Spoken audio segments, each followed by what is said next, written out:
ایک دفعہ نا حضرت ابو بکر صدیق اور جناب عمر فاروق کی نا کسی بات میں شکر رنجی ہو گئی، اختلاف رائے ہو گیا، تو جناب عمر ذرا ڈاڈی طبیعت کے بندے تھے، ڈانٹ دیا ابو بکر صدیق کو۔ تو صدیق اکبر نرم بندے تھے، ماڑے دا کی کام محمد نس جانا یا رونا، تو وہ گا کے نا تو پہلے گھر روئے، پھر حضور کے پاس چلے گئے۔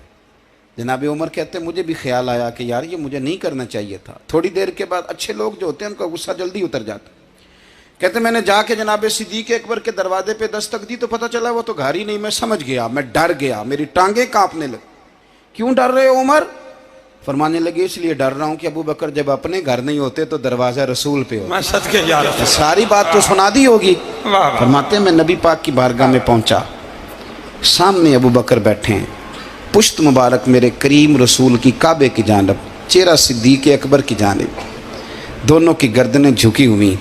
جناب عمر پاک فرماتے ہیں کہ میں بیٹھا تھا اور سوچ رہا تھا، سلام لی، جواب ملا، پر گردنیں نہیں اٹھائیں دونوں نے، مقدس گردنیں جھکی رہی۔ میں سوچ رہا تھا کہ اب حضور مجھے ڈانٹیں گے تو میں صدیق کے پیر پکڑوں گا، میں علی کو سفارشی بناؤں گا، میں منت کروں گا، لیکن کوئی بولے تو بات بنے نا۔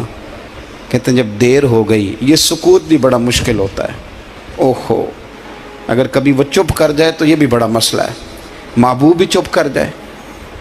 کہتے میں بڑا پریشان ہوا، جب میرا کلیجہ منہ کو آیا نا تو جناب عمر کہتے میں بولنے لگا تو آنسو میرے پہلے نکل گئے۔ اللہ اکبر۔ کہ میں نے رو کے کہا سونیا بھول گیا تھا، میں گیا تھا ابو بکر کے گھر معافی مانگنے، پر یہ یہاں آ گئے۔ یہ میرے دوستو اسے میری تقریر نہ سمجھنا، میرے رسول پاک کے یہ اصل لفظ آپ کو کتاب میں ملیں گے، آپ طبقات ابن سعد اٹھا کے دیکھیں۔